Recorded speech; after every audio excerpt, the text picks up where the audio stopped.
I'm not sure we could have done this notion of an interlinked Marvel Cinematic Universe without Captain America. Whether it's bit by a spider or exposed to gamma rays, the notion of a superpowered human started with Steve Rogers. He is the backbone of the universe.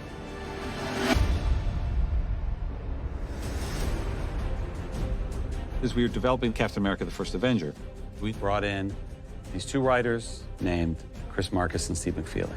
They were the sole writers on the first Captain America film. They went on to become the sole writers on Captain America: The Winter Soldier, sole writers on Civil War, and now Infinity War and Avengers Endgame. They deserve as much credit for Captain America as anybody else. When we were talking to them, they had 2 movies out. And so the idea that, no, this is going to build into a giant, ongoing, interconnected universe was like, sure, of course it will. I have no doubt. Chris and I sort of coincidentally had been sort of blue skying about, you know what someone should do? A period superhero movie, right? When they were invented, when they were created, what would it be like to use them in the proper time? And then when we heard that Marvel was going to do that, oh my, we need to go chase that down. As for the writing, we never worried about the larger universe. The mission is always make the best movie in front of you, because this whole thing is dependent on making good movies one at a time. We had the same goal in the first Captain America. We subtitled the Captain America film The First Avenger for a reason, because putting a star in red, white, and blue on that scrawny kid who yearns to be a part of the battle, that is where it all started. We knew that the movie wouldn't work if you didn't buy Steve Rogers at the top. I don't like bullies. I don't care where they're from. Well, there are already so many big men fighting this war. Maybe what we need now is a little guy, huh? The spectacle and the action sequences only work if you're engaged in the characters. You know, all the visual effects, and it doesn't matter how big your budget is, if you're not engaged in Steve Rogers' Captain America, I think you're wasting your time, really.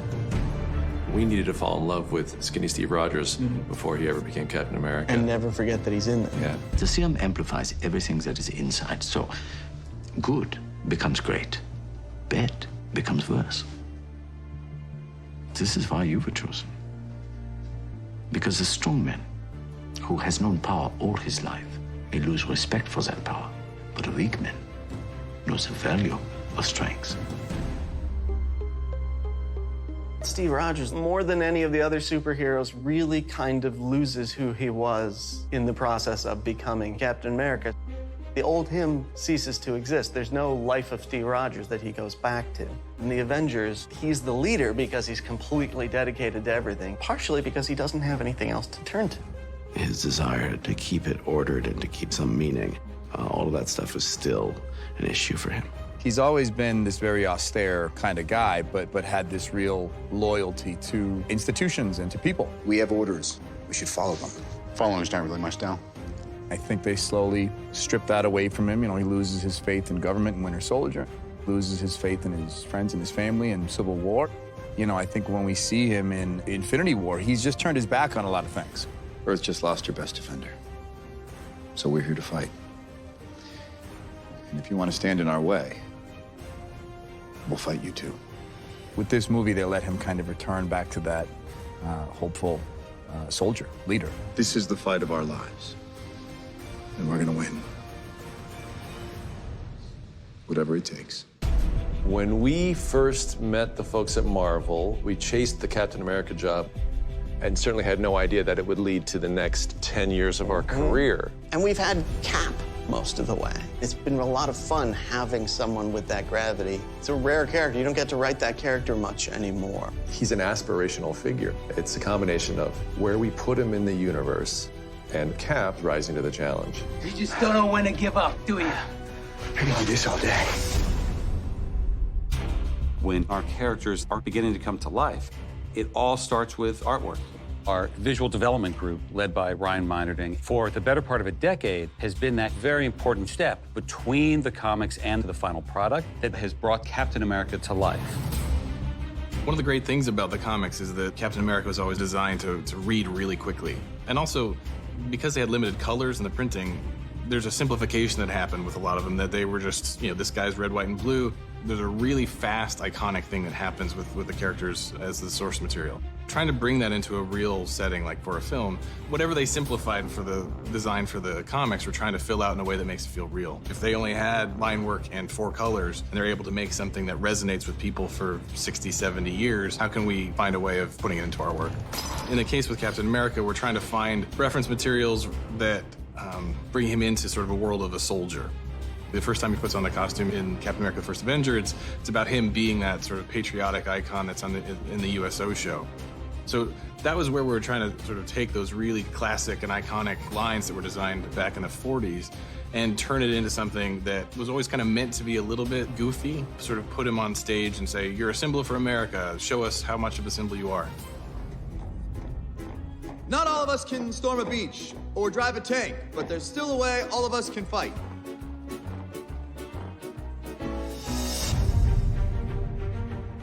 One of the amazing things about being able to work on a character through multiple movies is that you actually get to tell the story of the character through the costume. Seeing Cap's change from Captain America: The First Avenger through Avengers and into Winter Soldier, for example, is a pretty big visual change. Being a person in the 1940s and coming forward into 2012 and sort of living in that period of time and being a fish out of water, and then sort of acclimating very quickly and becoming this very stealth-oriented, extreme tactical ops person is a crazy change.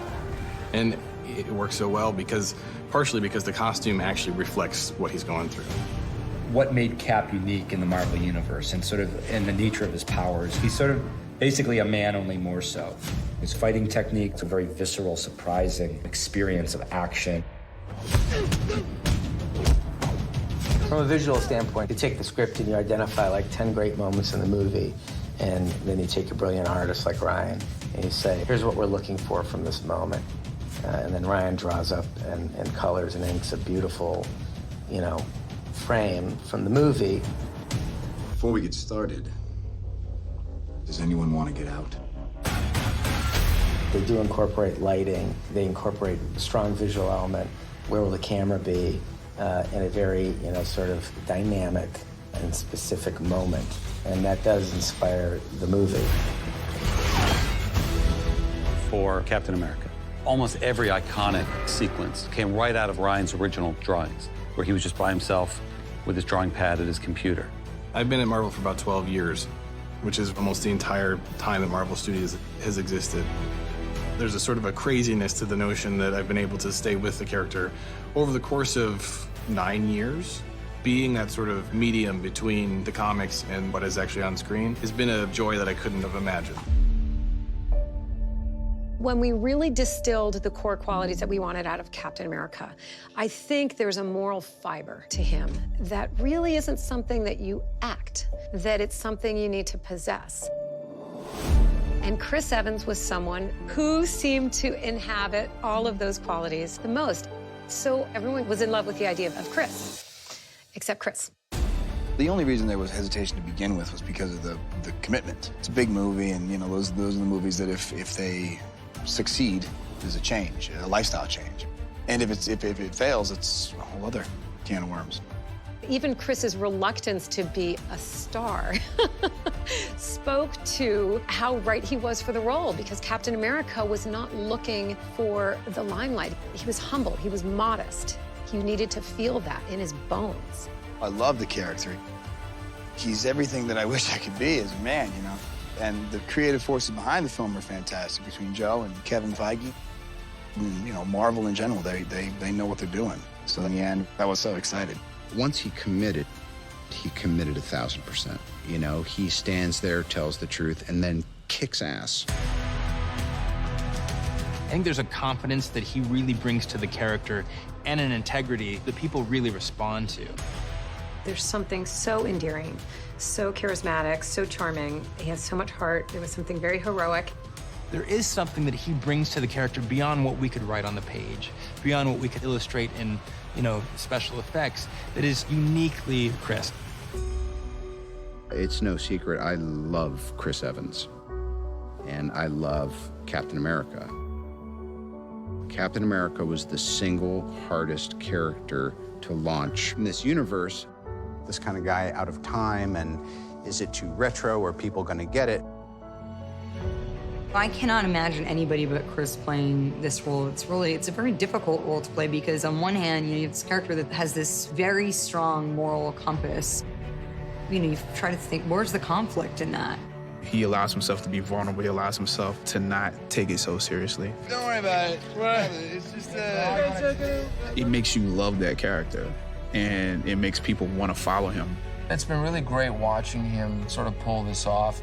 What he does in these movies may look effortless, but it's effortless because, it's a testament to what he's done with the character. It's tough to try and present challenges to someone who is so selfless. The biggest worry is not only trying to make the guy entertaining, but also keep him interesting enough to have audiences want him coming back. Every time I see Evans, he's like more and more like Cap. It's like we've invested him with that. And Chris is up for that because that's what makes it exciting and different. There's this huge amount of love for the character. There's 20 Captain America shirts wherever I go. It ceased to become just about him and how well he inhabited the role and all that stuff. It's become part of our culture just as a symbol. It's that thing that gives you those kind of, teenage goosebumps. I think we have a lot emotionally invested in Cap as a character. We have a lot emotionally invested in Chris as a friend and a collaborator. It's a proud moment to be able to sit back and look at, with perspective, the journey that character's gone on. You're looking at yourself in this old makeup, and you're trying to tap into Steve's journey, but you can't help but think about your own and think about what this entire experience has meant to you. It's just been littered with so many good memories. I never want to work with these kids, but I'll get them there. It is because of this journey of just such an embarrassment of riches and such good fortune and just good luck. And again, it's just so unblemished because there are so many wonderful people around me. This has been such an incredible chapter in my life.